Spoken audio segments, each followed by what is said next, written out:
Shalom and good day all. This is To Healing 29 back again for another indie and Marvel comic reviews. And as you can see here, I've got two separate titles, and one of the first titles being The Last Boy, issue 4, and this is issue 4 of 5, so there's one more issue after that one, unless they decide to continue the series. And of course, Moonknight issue 10, which will be the last issue of Moonknight that will be reviewed on the channel, especially of the Fist of Khonshu. I'll now get things ready and organized for the first one I'll be reviewing. So starting off with first things first, does this cover in any way, shape or form connect to something that is happening inside with the story? Sure enough it does, to which I give it a 7.5 out of 10. I'm not too sure if you've noticed it yet on the cover, but you might notice it when I start to show the area of the internal art. And this is why I give it the 7.5 out of 10. What has happened with Peter there? So as the story begins, we catch up with Peter Pan, who finally catches up with some of the members of the Lost Boys. And we get to see with what's happening there. As the story advances, we also learn of a different captain coming into the waters, known as Captain Crabbeard. And with this, Peter must devise a plan, because there's no Captain Hook. He now becomes Captain Pan of Captain Hook's old ship, with the help of some Shmee. Whilst this is occurring, we get to see what's happening in merry old England with Wendy and family. And on top of that, a bit of a fight continues between Crabbeard and, of course, Peter, until someone gets in a really good swing. And of course, we get a bit of a hint of what's going to be appearing on the next cover.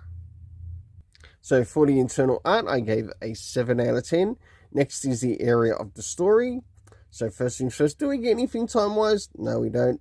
Next is the area of the location, to which we get to see Neverland. We also get to see England, as well as Skull Island making a bit of an appearance in this. So I don't know how that will play out in the story. Maybe it might have something to do with what's happening in the next issue. Next is the cast of characters, to which we have Peter Pan, Tinkerbell. We, of course, see the Lost Boys, Tiger Lily, Wendy, Florence, Shmee. For the overall rating, I give it a 7.5 out of 10. Now it's time to move into Moonknight, Fist of Khonshu, issue 10. Oh, and the overall rating is 7.5 out of 10 for this book. So, as we start to move into Moonknight, Fist of Khonshu, issue 10, does this cover in any way, shape or form connect to something that is happening inside with the story? In essence, it does, to which I give it a 7.5 out of 10. Next is the area of the internal art, as we have a look around the beginning, middle, of course, the end, and also what's happening story-wise with the characters. So, of course, we do get a bit of a catch-up of sorts as to what is happening with Mark Spector Moonknight, with the help of his allies, as he takes on Achilles Fairchild. Of course, we get to see a lot of the action take place within the story. And whilst this is occurring, we do get we will finally be reaching the appearance of Achilles and Moonknight's fight against him. Of course, the final confrontation, and a bit of a hint to the next issue after this one, which I will not be picking up. And it sort of hints to the character of Zodiac returning. For the internal art, I gave it a 7 out of 10. Next is the area of the story. Considering how far this series has been going with Jed MacKay, did he remember to include any comic book references? Nah, Next is the Area of Time, which we had earlier being used, but that was used at the end of the story and not so much around the beginning of the story. Next is the location. About the only one mentioned was the Midnight Mission, but not where they actually ended up going to in the story. Once again, it does sort of take away from some of the good elements that would make the story better.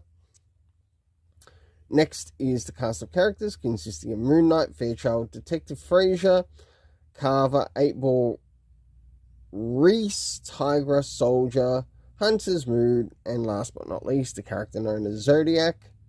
For the overall rating, I give it a 6.5 out of 10. Until then, let's keep it colourful and have yourself an awesome day.